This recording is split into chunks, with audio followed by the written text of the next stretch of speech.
Sebelum kita mempelajari bagaimana cara membuat rumus di Microsoft Excel, terlebih dahulu kita harus mengenal operator perhitungan dasar.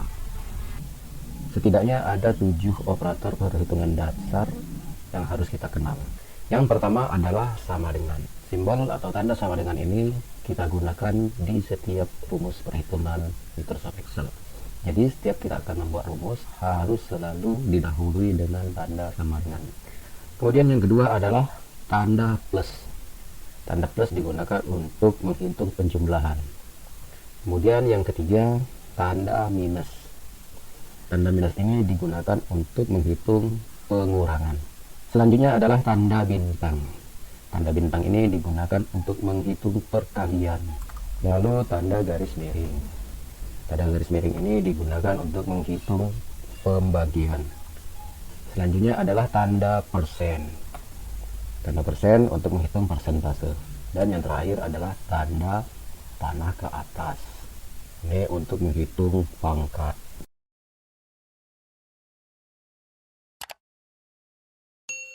Setelah kita mengenal operator perhitungan dasar, selanjutnya kita masuk pada cara membuat rumus dengan angka tetap dengan menggunakan operator perhitungan dasar tadi. Membuat rumus dengan angka tetap itu maksudnya kita membuat rumus dengan memasukkan langsung angka-angka yang akan kita hitung. Kita coba yang pertama, kita menggunakan tanda plus. Kita ketikkan terlebih dahulu sama dengan, kemudian kita ketikkan angka yang akan kita hitung, misalkan angka 4, kemudian ketikkan tanda plus, tekan shift, kemudian tekan sama dengan, akan muncul tanda plus seperti itu. Kemudian ketikkan angka lagi, misalkan 225, enter. Jadi coba kita lihat di sini, kita aktifkan selnya lagi. Nah, di sini kita bisa lihat nih, sama dengan 4 ditambah 225. Kemudian selanjutnya kita coba gunakan tanda minus, ketikkan sama dengan, kemudian ketikkan misalkan 56, lalu ketikkan tanda minus, lalu ketikkan misalkan angka 23, enter. Kita lihat lagi. Nah, ini sama dengan 56 dikurang 23, hasilnya 33. Lalu selanjutnya kita praktekkan perkalian. Ketikkan sama dengan, kemudian ketikkan 25 dikali, pakai tanda bintang, tekan shift, kemudian tekan tombol 8, akan muncul tanda bintang, misalkan dikali 4, misalkan ketikkan 4, enter. 125 dikali 4, 100. Nah, ini ya. Lalu kemudian pembagian, tanda garis miring sama dengan, misalkan 150 dibagi, ketikkan sama dengan, atau ketikkan garis miring, kemudian dibagi misalkan 3, ketikkan 3, enter. Nah, itu. Selanjutnya kita praktekkan, kita gunakan operator dasar persentase, misalkan ketikkan sama dengan, kemudian 200 dikali 25%. Nah, ketikkan seperti itu ya, 200, ini 200, kemudian tanda bintang itu dikali, kemudian 25%, ketik 25%, kemudian enter. Dan terakhir kita praktekkan operator dasar untuk menghitung pangkat.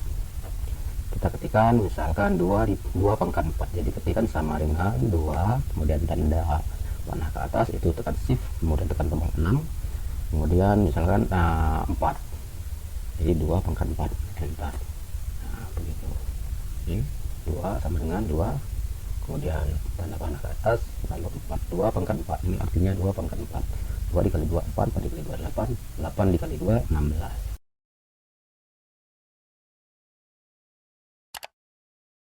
Selanjutnya membuat rumus dengan referensi sel.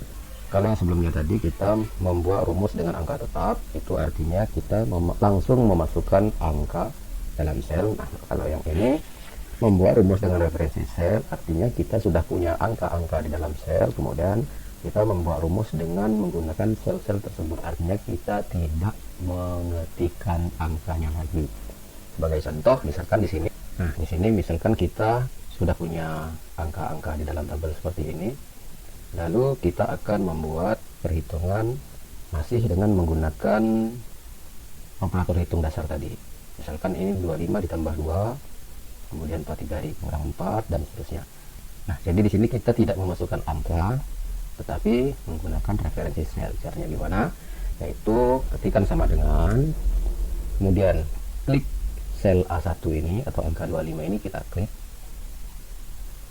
Nah, begitu. Kemudian ketikkan tanda plus, lalu klik B1 ini, sel B1 atau angka 2 ini. Klik, kemudian enter. Nah, begitu. Nah, sekarang coba kita klik di sel C1 ini atau di angka 27, kita klik. Nah, di sini diperlihatkan sama dengan A1, itu maksudnya sel A1 ini atau sel tepat di angka 25 ini, ditambah B1, itu maksudnya sel B1 ini atau di sel angka 2 ini. Dan kita lanjutkan, kita sekarang praktekkan pengurangan sama dengan 43, klik sel A2 ini atau di sel angka 43 ini, kemudian ketikkan minus, maju, lalu klik sel B2 ini atau di sel angka 4 ini, kemudian tekan enter. Kita lihat di sini sama dengan A2, maksudnya sel A2 ini atau angka 43 dikurang B2, dikurang sel B2 ini atau sel tempat angka 4 ini berada. Selanjutnya kita praktekkan untuk operator hitung perkalian.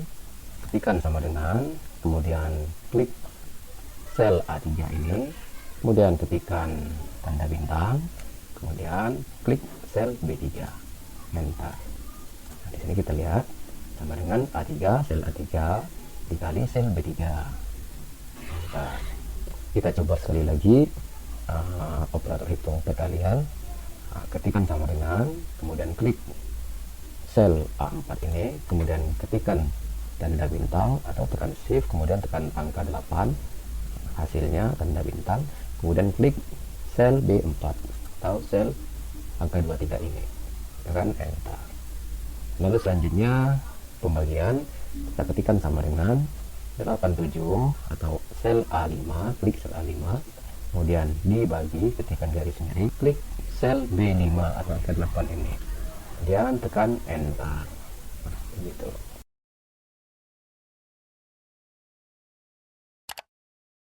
Selanjutnya menggunakan formula array atau rumus array. Rumus array ini digunakan untuk menghitung beberapa baris data sekaligus, gitu ya. Jadi misalkan di sini kita punya tabel seperti ini nih ya. Jadi di sini ada jumlah pesanan, ada harga satuan, kemudian ada jumlah harga.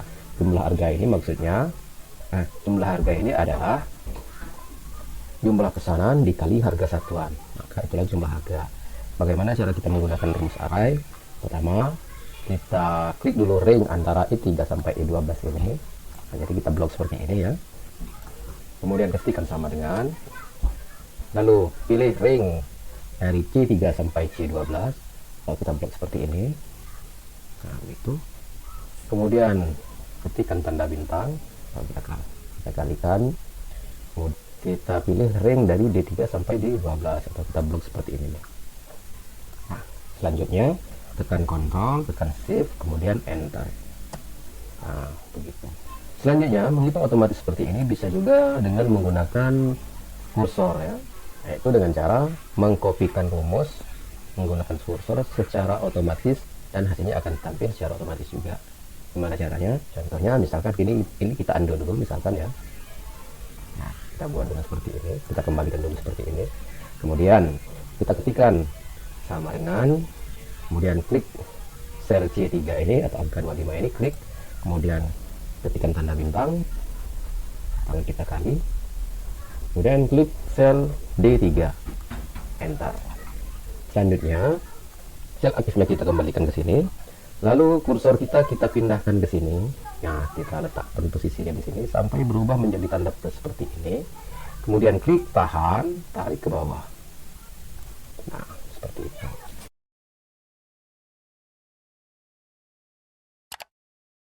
Selanjutnya menggunakan fungsi sum. Fungsi sum itu summary ya, artinya jumlah. Kita masih menggunakan data yang tadi. Kita contohkan di sini, kita membuat jumlah atau sum, yaitu totalnya ya, total dari jumlah harga ini. Caranya bagaimana? Yang pertama bisa langsung kita ketikkan sama dengan ketikkan sum, kemudian ketikkan buka kurung buka ya, kemudian ringnya antara E3 sampai E12, jadi klik di E3 sini, kemudian tarik ke bawah sampai E12, kemudian ketikkan tutup kurung, enter. Itu sama kalau kita mau memasukkan mengetikkan rumusnya secara langsung, atau kita juga bisa menggunakan dengan auto sum. Ini yang ini ya, kita kembalikan semula, kita undo di sini, kita klikkan di sini, file aktifnya, lalu kita klik sum auto sum ini. Nah di sini ya, kita perhatikan ringnya ini sudah benar atau belum ya. Kalau sudah benar, kita enter.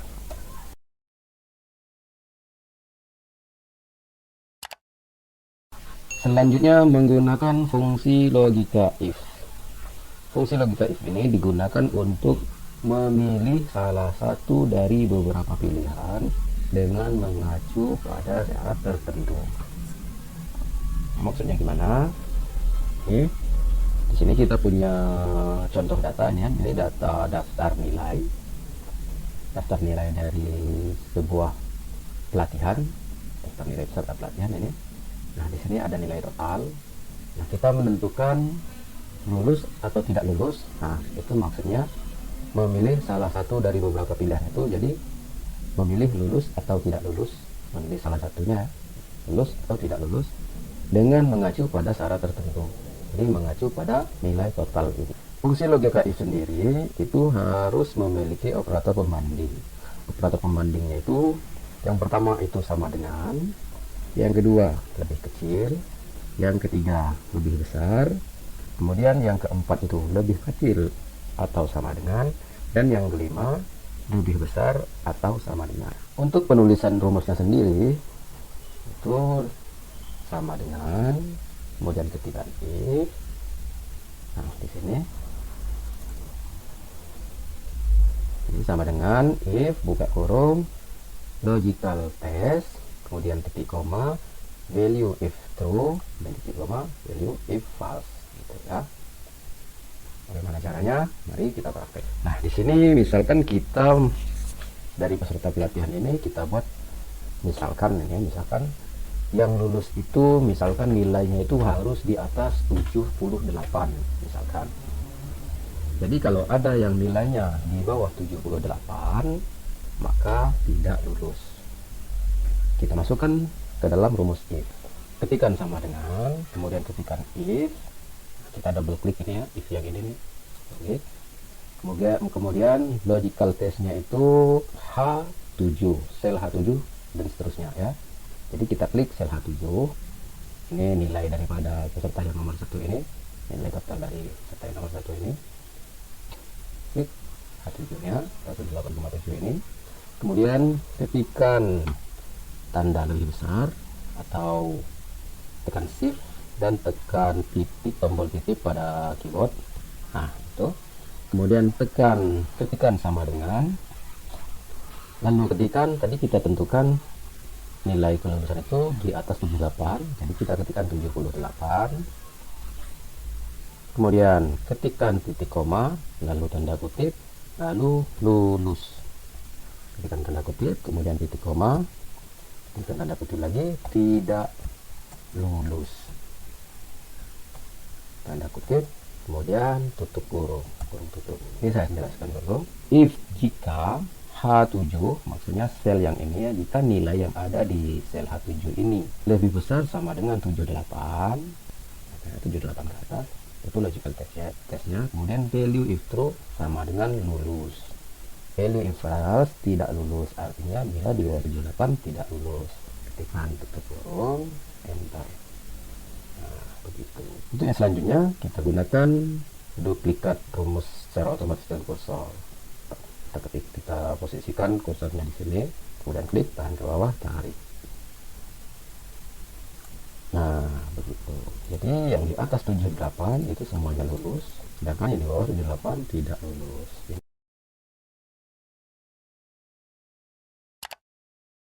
Fungsi VLOOKUP. Fungsi VLOOKUP ini digunakan untuk mengambil suatu data dari data lain atau dari tabel lain. Bagaimana maksudnya? Langsung saja kita lihat contoh ini ya. Di Di sini kita ada tabel nota, ini nota belanjaan ya, nota belanjaan di sebuah toko bangunan ini misalkan. Ini di bawahnya kita ada tabel daftar harga material. Nah, kita maunya ketika kita mengisikan kode material ini ya dengan jumlah, maka material, satuan dan harga akan terisi secara otomatis. Dalam kondisi seperti ini kita gunakan fungsi VLOOKUP. Bentuk penulisan dari fungsi VLOOKUP yaitu sama dengan VLOOKUP buka kurung lookup value titik koma tabel array titik koma kolom index number titik koma ring lookup tutup kurung. Itu rumusnya ya. Ya langsung saja kita praktekkan. Kita posisikan sel aktifnya di sel C7 atau di kolom material ini. Kemudian ketikkan sama dengan VLOOKUP. Nah, ketika muncul function VLOOKUP seperti ini, langsung saja VLOOKUP-nya kita double klik untuk memperingkas pekerjaan kita ya. Double klik. Nah, itu VLOOKUP. Lookup value-nya klik B7. Kemudian titik koma. Tabel array-nya klik ring dari B21 sampai E31. Kemudian titik koma. Kolom index number-nya ketikkan 2. Titik koma. Ring lookup-nya kita pilih false. Nah, itu. Bisa jelaskan dulu ya. Sama dengan VLOOKUP buka kurung B7 ini lookup value, itu artinya nilai apa yang akan dimasukkan di sel B7 ini. Jadi nilai ini dimasukkan di B7 ini, yaitu nantinya kita akan memasukkan dari kode-kode ini ya, kode material ini. Kemudian 2 itu tinggal 2 kolom index number, itu nomor kolom di tabel array tadi. Ini kita lihat tabel array. Ini di sini ada ini ringnya, ring B21 sampai E31. Nah, untuk kode itu di kolom nomor 1, material di kolom nomor 2, satuan di kolom nomor 3, harga di kolom nomor 4. Nah, sedangkan yang akan kita ambil di sini adalah material. Material itu ada di kolom nomor 2. Jadi kita isikan 2.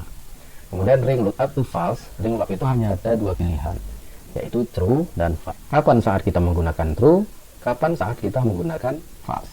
Nah, true itu kita gunakan ketika lookup value atau kode ini tersusun secara ascending, artinya tersusun secara berurutan.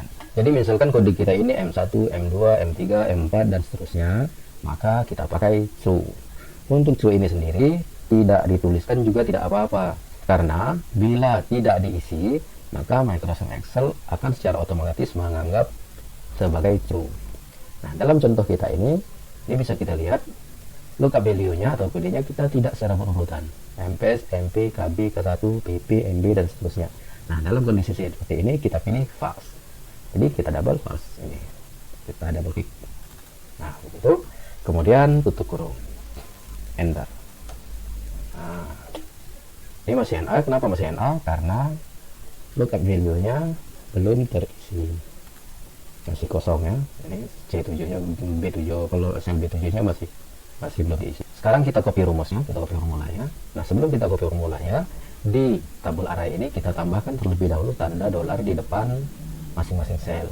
Jadi ini di depan B kita tambahkan tanda dolar, di depan 21 tambahkan dolar, di depan E juga tambahkan dolar, kemudian di depan 31 juga tambahkan dolar. Enter. Baru kita copy formula. Letakkan kursornya di pojok kanan bawah sel aktif, kemudian klik ke bawah, tarik. Nah, sini kita misalkan kita sampai 7 saja nih ya, misalkan. Nah, begitu. Saya jelaskan kenapa harus pakai tanda dolar. Kalau kita pakai tanda dolar, tabel array itu tidak akan bergeser. Di yang C7 sampai dengan C13, tabel array-nya tetap B21, E31 sampai E31. Namun bila tidak pakai tanda dolar, misalnya kita undo ini. Nah, ini belum diberi tanda dolar, kemudian kita copy. Maka kita lihat sel C7-nya di sini masih yang pertama tadi ini B21 sampai E31 ya, bisa dilihat di sini. Namun di C8-nya tabel arahnya sudah bergeser. Ini kita lihat sudah menjadi B22 E33. Di sini juga bisa kita lihat. Nah, jadi bergeser satu baris sesuai dengan pergeseran di sini. Termasuk sampai C7 kita lihat. Oh, tabel arahnya jadi B27 sampai E37. Ini kita lihat sampai di sini. Oleh karena itulah harus kita gunakan tanda dolar, kita sisipkan tanda dolar. Di sini kita tambahkan tanda dolar di depan B, kemudian di depan 21, lalu di depan E, kemudian di depan 31. Enter. Bila sudah kita tambahkan tanda dolar, maka tabel arraynya tidak akan bergeser. Tuh lihat, B21 E31 ini ya. Kemudian di sel C8 tetap B21 E31 ya. Ini bisa kita lihat tetap sampai yang paling bawah juga akan tetap B21 E31. Selanjutnya kita kerjakan kolom satuan. Kita letakkan sel aktifnya di E7. Sebetulnya ini bisa kita copy langsung dari sini ya. Kita copy seperti ini. Kemudian klik copy. Kemudian kita letakkan di sini, kita paste. Kita hanya tinggal mengganti kolom index numbernya. Kalau tadi 2 material, maka satuan ada di kolom 3. Nah, jadi kita hanya perlu mengganti kolom 3 ini saja. Itu kalau kita mau mengcopy dari sini, itu cara ringkasnya. Namun dalam contoh ini, dalam pelajaran kita ini, saya akan mempraktekkan bagaimana bila kita memasukkan formula itu melalui insert function. Jadi sel aktifnya kita posisikan dulu di E7, kemudian klik insert function ini. Nih. Maka di sini setelah keluar insert function, tabel dialog box insert function, di sini kita pilih lookup and reference, kemudian di sini kita pilih VLOOKUP, kemudian klik OK. Maka akan muncul function argumen seperti ini dan kolom-kolom lookup value, tabel array, kolom index number dan sebagainya dan seterusnya. Selain itu kita juga bisa melalui menu bar formula. Klik menu bar formula ini, kemudian di sini klik lookup and reference ini, kemudian di sini kita pilih VLOOKUP. Nah, lookup value-nya kita klik sel B7, kemudian tabel arraynya kita pilih, kita sorot sel B21 sampai dengan E31 begitu. Kemudian kolom index numbernya kita ketikkan 3, ring lookupnya ketikkan false. Nah, begitu. Kemudian jangan kita langsung saja di sini kita tambahkan tanda dolarnya.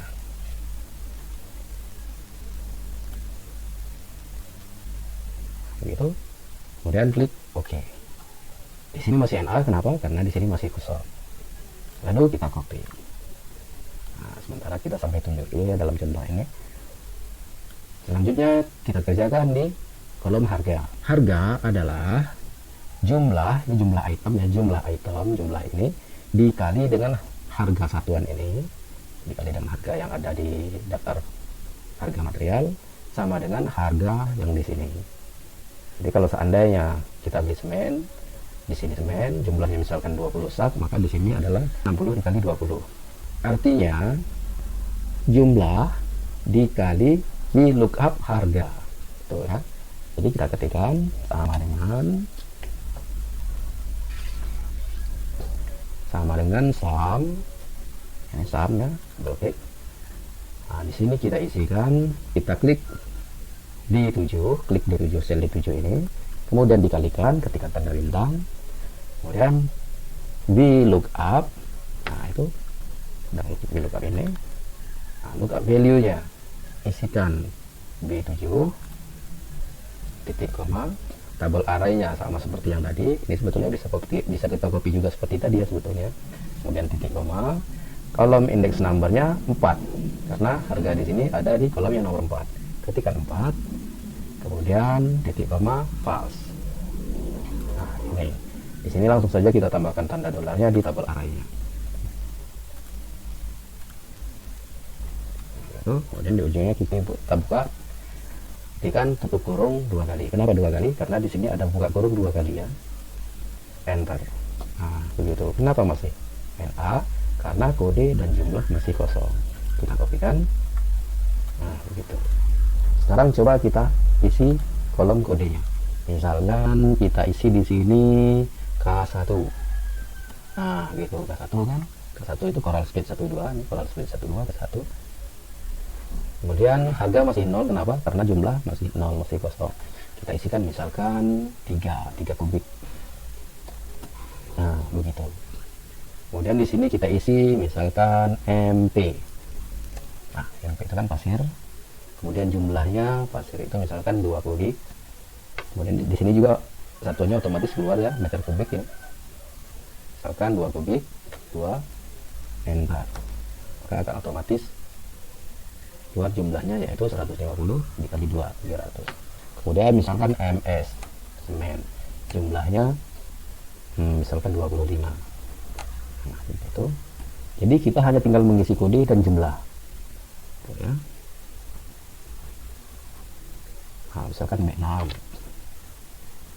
nah, misalkan 20 batang, kemudian B8 misalkan 15 batang, kemudian B10 misalkan 12 batang, lalu BP itu misalkan 2000. Nah, begitu. Di sini total, ini total bisa kita persiapkan sebelumnya sebenarnya ya, nggak usah. Enter. Nah, itulah fungsi VLOOKUP.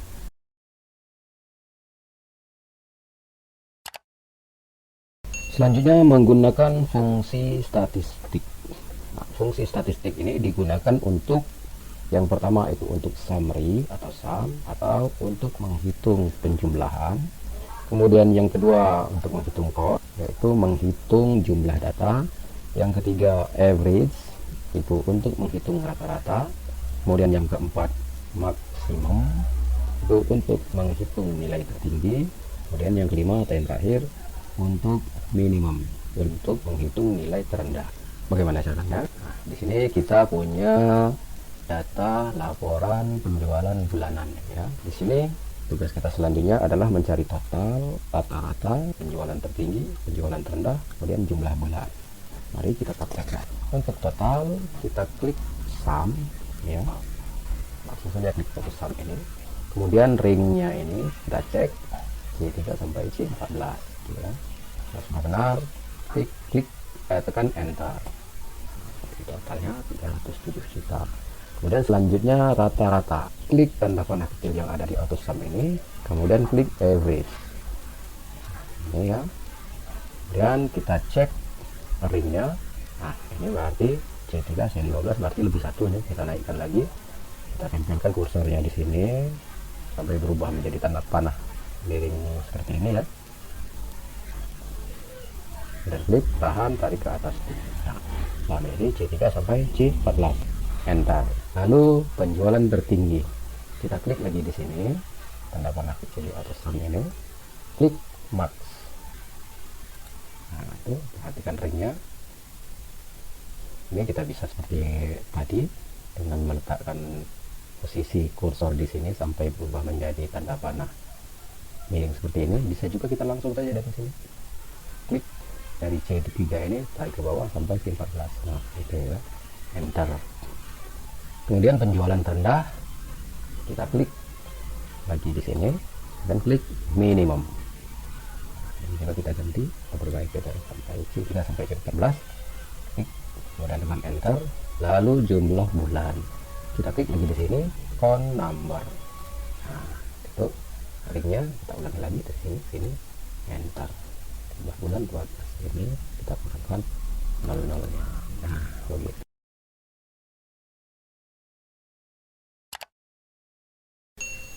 Selanjutnya menggunakan auto calculate. Auto calculate ini maksudnya kita menghitung jumlah atau rata-rata, kemudian nilai tertinggi, nilai terendah, dan jumlah count itu tanpa menggunakan rumus. Itu maksudnya auto calculate. Jadi kita tidak menggunakan rumus, hanya saja nilai-nilai dari penjumlahan dalam perhitungan tersebut hanya bisa dilihat, tidak ditampilkan di lembar kerja. Jadi ketika kita mau ngeprint ya nggak bisa karena nggak ada. Ini gimana caranya? Misalkan kita ambil contoh di sini, kita blok dari sel C3 ini sampai C14, lalu kita perhatikan di sini nih, ini sum itu jumlah, kemudian count itu jumlah sel yang dihitung. Kalau di sini itu jumlah bulan. Nah, kalau kita mau menampilkan yang lainnya, kita bisa klik kanan di sini, kita tempelkan kursornya di sini, lalu klik kanan. Nah, di sini ada average, numerical count, minimum, maksimum. Di sini kita bisa lihat. Tapi ini hanya untuk diketahui ya. Artinya kita tidak memasukkan angka-angka tersebut di sini. Jadi itu yang dimaksud dengan auto calculate.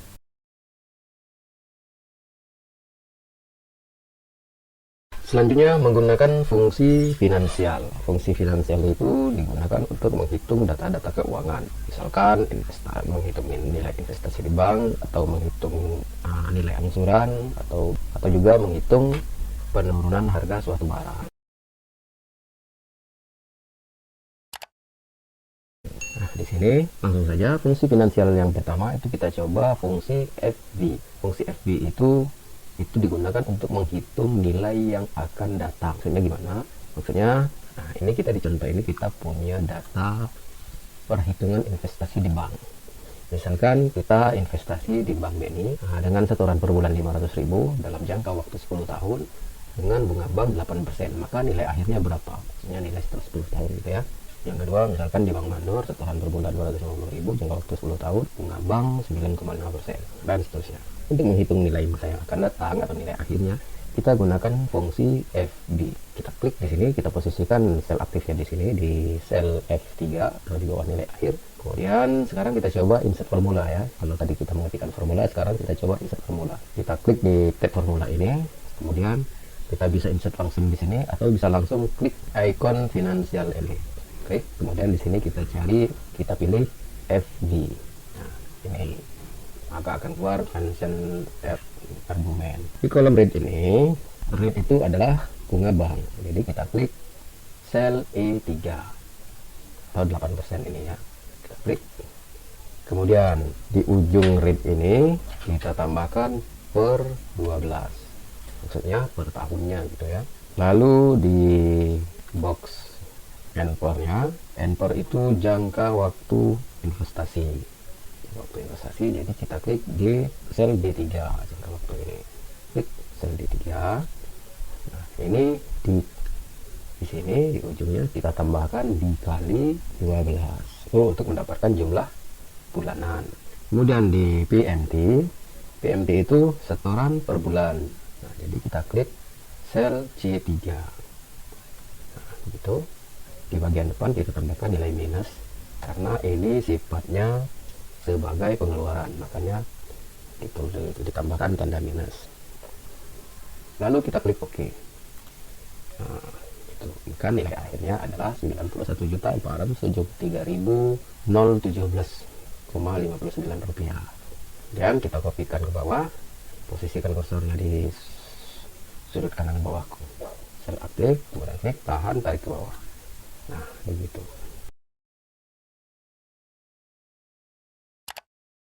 Fungsi finansial selanjutnya yaitu fungsi PMT.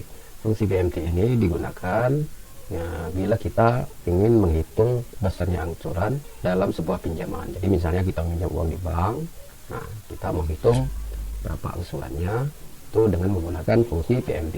Nah, di sini kita ada data perhitungan nilai angsuran. Itu contohnya itu yang pertama, misalkan kita pinjam uang 50 juta dalam jangka waktu 5 tahun, bunga 9%, maka nilai angsurannya berapa. Terus kalau seandainya kita pinjam uang 100 juta dalam jangka waktu 5 tahun dengan bunga 9%, maka nilai angsurannya berapa dan seterusnya. Nah, di sini kita gunakan fungsi PMT. Kita langsung saja sel aktif yang kita posisikan di sel E3 di bawah nilai angsuran ini. Kemudian kita pilih di sini, kita klik ikon finansial ini. Kemudian di sini kita cari PMT. Nah, ini PMT. Nah, di kolom rate ini, rate itu adalah bunga bank. Jadi kita klik besaran bunga di sini atau di sel D3 ini, klik. Kemudian dibagi 12 itu untuk mendapatkan bunga per bulannya gitu ya. Kemudian di N-per itu adalah jangka waktu, maka kita klik sel C3 atau sel jangka waktu ini. Nah, ini dikali 12 untuk mendapatkan jumlah bulan angsuran gitu ya. Seperti 5 tahun itu berapa bulan gitu ya. Kemudian di PV itu berisi jumlah pinjaman. Jumlah pinjamannya, jadi kita klik sel B3 atau 50 juta ini. Klik. Nah, di sini karena sifatnya itu pengeluaran, maka di depannya kita tambahkan nilai minus. Nah, begitu. Kemudian kita klik OK. Nah, maka angsuran per bulannya adalah 1.037.917 1.037.917,76 rupiah. Kemudian kita copy dari ke bawah. Nah, begitu.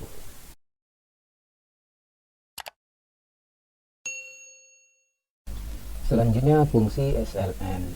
Fungsi SLN ini digunakan untuk menghitung depresiasi suatu barang atau penurunan harga suatu barang. Nah, penulisan rumusnya yaitu sama dengan SLN, kemudian buka kurung, cost, titik koma, salvage, titik koma, live, tutup kurung. Nah, itu rumusnya ya. Di sini kita ambil contoh, kita menghitung penurunan harga mobil. Misalkan di data ini kita punya mobil Navas, Spanza, Fortune, Rush, juga. Ini harga belinya, kemudian ini masa pakai, ini harga jual. Nah, kita cari penurunan harga per tahunnya berapa. Langsung saja kita gunakan klik menu bar formula ini, kemudian klik ekor finansial. Di sini kita cari SLN. Nah, ini SLN. Nah, kemudian akan muncul function argument ini di kolom cost. Itu harga belinya, kita klik harga beli yaitu C3. Kemudian di salvage itu harga jual, kita klik E3. Kemudian live itu masa pakai, kita klik masa pakainya D3. Kemudian oke. Ketemu, jadi penurunan harga per tahunnya 45 juta. Kita copy untuk yang selanjutnya, tempelkan di sudut kanan bawah sel aktifnya, kemudian klik tahan, tarik ke bawah. Nah, gitu. Masih banyak lagi rumus atau formula-formula yang digunakan di Microsoft Excel. Di tutorial ini kita hanya mempelajari formula berdasarkan modul standar dari suatu pelatihan atau kursus Microsoft Excel. Untuk formula-formula yang lainnya, silahkan terus kunjungi channel ini karena kami akan terus berbagi kemampuan yang kami miliki. Sampai bertemu lagi di tutorial 4 jam mahir Microsoft Excel jam keempat. Terima kasih.